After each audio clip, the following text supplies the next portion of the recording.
Seja muito bem-vindo a mais uma aula de Fundamentos de Ciências de Dados. Nessa aula, nós vamos dar continuidade ao tópico 3.8, posicionamentos esparsos de sensores.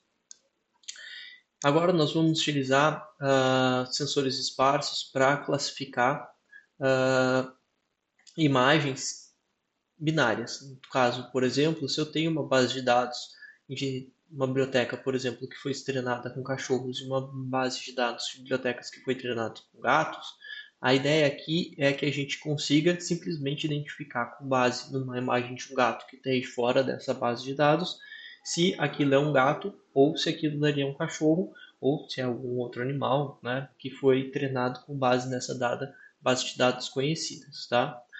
Então, para a gente utilizar isso, né, nós vamos utilizar a nossa técnica de sensoriamento esparso. Né? A gente viu que a gente tem a nossa matriz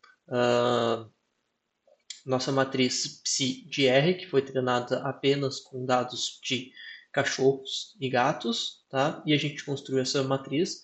Né? Nós temos aqui o nosso sensor esparso, tá? Que vai identificar posições no espaço, e aqui o resultado dela vai ser um resultado binário, dizendo que não, essa matriz, né, essa matriz é baseada é um cachorro ou é um gato, né? E aí isso tudo depende da nossa solução aqui de S1, tá? Desse meu vetor esparso que foi sensoriado a partir dessa base treinada de dados para essa classificação, tá? Então, como que funciona, né? Então, a gente tem aqui, por exemplo, né, um conjunto de dados A e um conjunto de dados B, tá? E esse conjunto de dados, então, é composto, né? Esse conjunto de dados A, ele é composto apenas por imagens de cachorro, tá? E o conjunto de dados B, ele é composto apenas por dados de gatos. Então a gente vai pegar e fazer, né, a decomposição aqui dessa imagem, né, calculando os autovetores dessa imagem, e nós vamos identificar quais que são as posições para colocar esses sensores mais apropriados na imagem do gato, tá? E aí, né, a gente consegue reconstruir então uma matriz aqui no caso a gente imagina que seja um gato, né, porque visualmente a gente consegue identificar que é um gato. Tá? E aí, com base nessa matriz, a gente pode calcular uma função inversa que vai me dizer se é um gato ou um cachorro. Tá? Então, com base nesses dados, desse sensoriamento esparso, a gente consegue construir aqui, né, a posição que encontra, né, esses vetores aqui.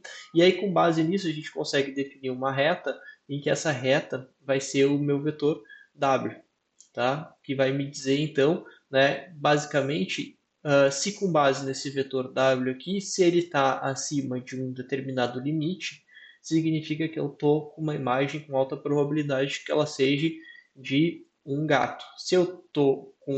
Se dentro dessa imagem, dentro desse meu posicionamento W, né, com base nesses sensores aqui, ele está em A, isso significa que eu tenho uma alta probabilidade de que o resultado dessa minha imagem seja um cachorro, tá? E aí, aqui não importa se esse cachorro é um poodle, se esse cachorro é um labrador, se esse cachorro é um vira-lata, né? Ele vai, com base na posição desses sensores que foram colocados na imagem, com base, né, naqueles métodos, por exemplo, que a gente utilizou, ele vai fazer assessoramento dessa imagem utilizando esses pontos e vai dizer isso é uma figura de um gato, tá? Isso é uma figura de um cachorro, tá? E aí ele vai utilizar essa decisão aqui para me dizer se eu estou trabalhando com um gato ou se eu estou trabalhando com um cachorro, tá? E então basicamente o que a gente está tentando resolver aqui, tá? É o meu vetor S que a gente já viu, né? Utilizando, por exemplo, o método do S1, tá?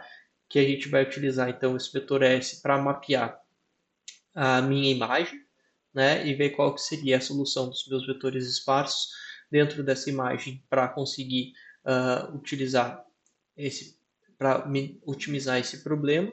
Tá? Com base na identificação desses vetores esparsos, eu vou tentar reconstruir uma imagem com base nessa minha base de dados treinados PSI-R. Tá? E aí, então, a gente vai poder dizer se a gente, com base nesse treinamento, a gente tem uma imagem somente de gatos ou se a gente tem uma imagem somente de cachorros baseados no resultado dessa minha função W, tá? Então, essa otimização de posicionamento de sensores esparsos, tá? Ela é conhecida como SSPOC, tá? E aí é esse exemplo aqui que é mostrado nessa figura, tá? Como um exemplo de classificação de cães e gatos, utilizando então a biblioteca PSI-R, contendo os primeiros R autovetores, né? Ou APETs, né? Seria autovetores de pets, tá? E o vetor W, ele identifica as principais diferenças entre cães e gatos, tá? Se a gente observar que esses vetores não se preocupam com o grau de liberdade que caracteriza essas características, né, dentro do agrupamento cães e gatos, mas apenas com a diferença entre as duas categorias, tá? Então eles não estão preocupados em reconstruir, por exemplo, uma imagem de gato ou criar um gato. Eles estão simplesmente interessados em categorizar. É isso ou aquilo, tá?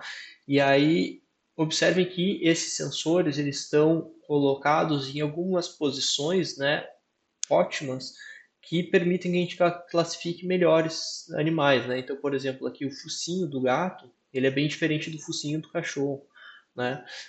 Os olhos do gato são bem diferentes dos olhos dos cachorros, a orelha do gato é bem diferente da orelha do cachorro. Então, com base nesse mapeamento, né, a gente consegue, então, com base na posição desses sensores esparsos, a gente consegue otimizar e com base apenas nos resultados desses sensores esparsos, né, identificar quem que são, né, e da minha base treinada, obviamente, quem que são, se a resposta dessa minha imagem é de um gato ou de um cachorro, tá?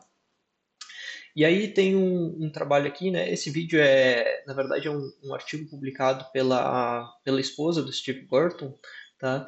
E, e aí ele trabalha aqui, né? Na verdade, ela cita nesse trabalho que ela publicou, que desenvolve esse trabalho, ela cita aqui, né, que esses sensores esparsos para cada imagem, a gente vai ter, claro, obviamente, a posição diferente de um sensor esparso, né? Então, aqui na imagem de um rosto humano, né, observe que ele botou aqui sensores próximo do olho, do nariz, tá? E dessa região aqui das sobrancelhas, para identificação se é um rosto humano, tá? E aí tem um artigo de 1967 que mapeou aqui, né, a posição quando tu conversava com alguém, ou quando tu encontrava uma pessoa, para onde teu olho prestava mais atenção nessa pessoa, né? Então, por exemplo, nessa imagem, o teu olho, provavelmente, a primeira coisa que chamou a atenção de vocês foi os olhos, né? Aí depois o nariz, né? A boca e essas feições aqui, né? Dessa figura aqui, tá? E aí, se a gente pegar e aplicar isso para cada imagem de autovetor da autovetor classificados, né, dessa minha base de dados, tá? E a gente somar todos esses pontos, ou seja, ele é 1 para a posição desses vetores e 0 para todo o resto, tá? Se a gente somar para um número significativo de imagens, a gente vai obter esses pontos aqui, né, dessa imagem aqui, que são próximos aqui da região dos olhos, tá? Do nariz, tá? E alguma coisa próximo da boca dessa imagem, né? Então, quando a gente olha para essa imagem do lado, diretamente o nosso olho acaba se direcionando geralmente para essas regiões. Então é um paralelo que eles fazem que eu achei muito interessante, justamente, né, da relação, né, a gente também põe os nossos sensores por volta dessas regiões, assim como, né, o sensoriamento esparso, ele também colocou os sensores, né, próximo de regiões onde o nosso olho também é adaptado a, a, a olhar, né, para a região, tá? Então, uma comparação muito interessante, vou deixar esse vídeo aqui. Esse daqui é o vídeo do Steve Burton, estou falando um pouco sobre esse tópico, tá?